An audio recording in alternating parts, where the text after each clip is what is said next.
looking for the sports channel, Gary.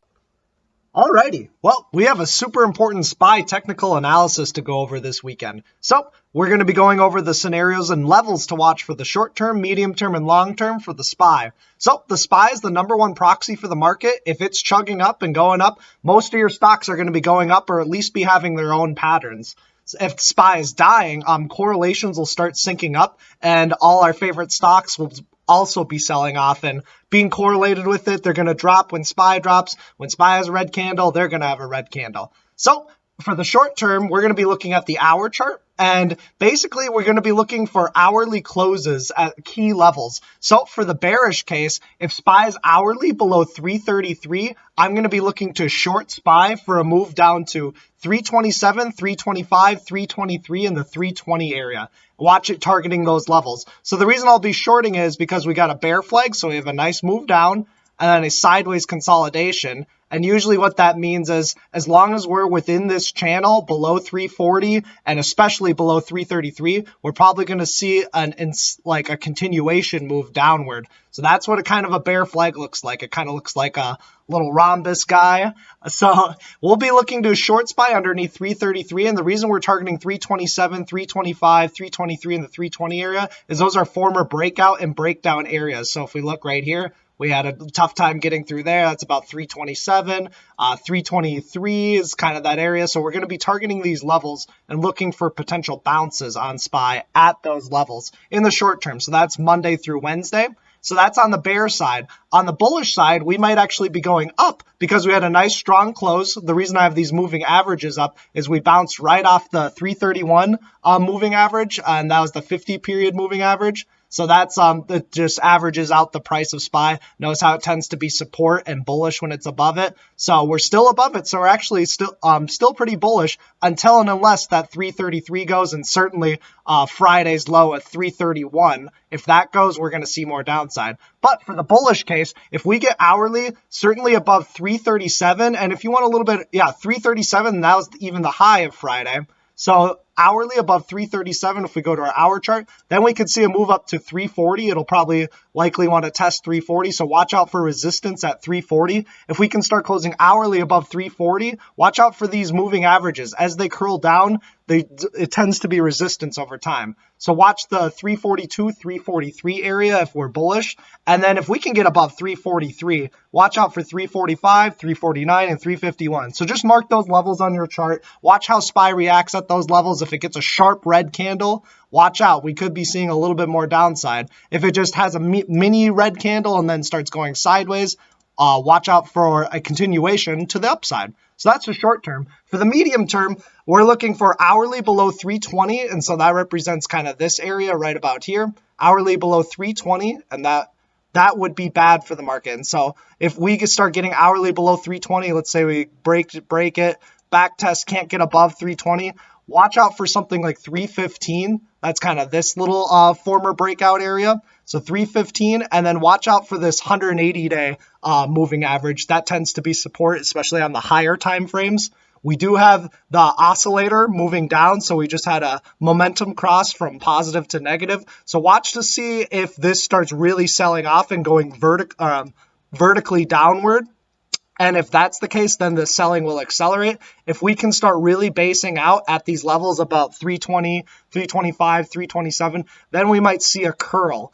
And at that point, we're just going to be looking at the bear flag, see if that can extend. But if we start to curl up, then we might go into a nice consolidation for about 1 to 2 months on SPY. So consolidation, if we start to curl up and the MACD starts to do something like this, where it bases out, it forms the bottom hemisphere of the circle. And so that would be bullish in that case. But if the momentum starts really coming down, watch out for this moving average at about 310, 308.50. And that will slightly move over time, but it won't move as much as the other moving averages. So that's the short term. That's the medium term. And for the bullish case, still medium term, we got this bear flag. And if you can close hourly or daily above this bear flag, so if you want early confirmation above 339/340, the reason we say 339 and 340, it's so important because that's our old all-time high.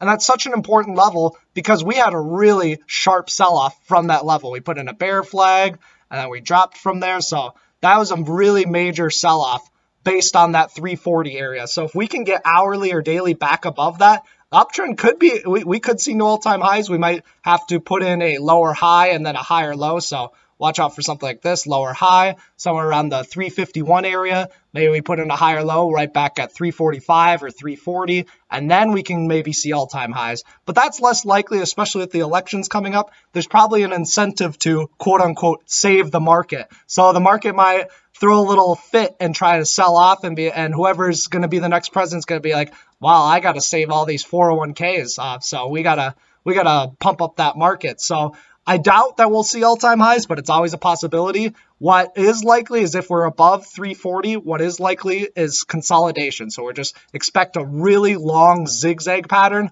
and that would actually be the healthiest for the market. If we could just go sideways up here for a while, then we could finally break out after that sideways consolidation. If we just go straight to new all-time highs, it's like, what's great about consolidations is that it gives buyers time to load up their capital and actually accumulate stocks and shares, and that's what can create the better long-term uptrend versus just going straight up day after day after day.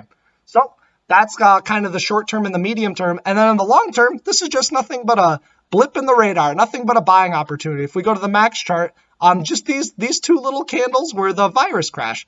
Just tagged, got below the moving average, but closed above the moving average. Just barely. But then the next month was nice and green to just month after month after month. So we might see a little bit more monthly consolidation. Watch out for that 323 level. That looks to be important to me on the monthly chart. These two candles could never close above it. So that's kind of important to me. So 323, 324 seems like a great buying opportunity for me. And then hopefully we can consolidate, go sideways, and then eventually pop. So long term, nothing but a blip on the radar. Mega bullish above 340, still bullish / quote unquote safe. I mean, this is the market. Nothing's exactly safe. Momentum oscillator on the monthly chart looks really great. So we're looking pretty good. This looks like we might see some good consolidation. Watch this moving average. It's set at about 272, but that'll curl up as we go up over time. And so that'll probably meet at about my most important level, 302.5.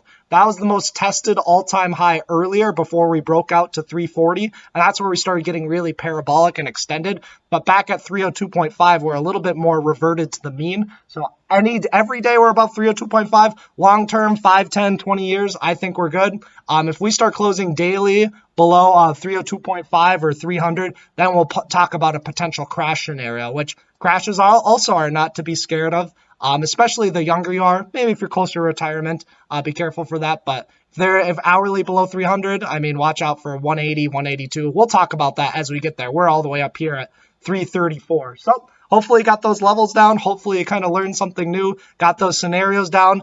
Oscillators on the monthly look really great, but on the short term, we got this ugly bear flag, and that is a bear flag until and unless we can close daily really above this breakdown candle high of about 355, 356. So we're not out of the woods for quite a while. This sell-off was pretty sharp, so we're probably going to have a lot more consolidation to happen. Alrighty, thanks for tuning in. See ya.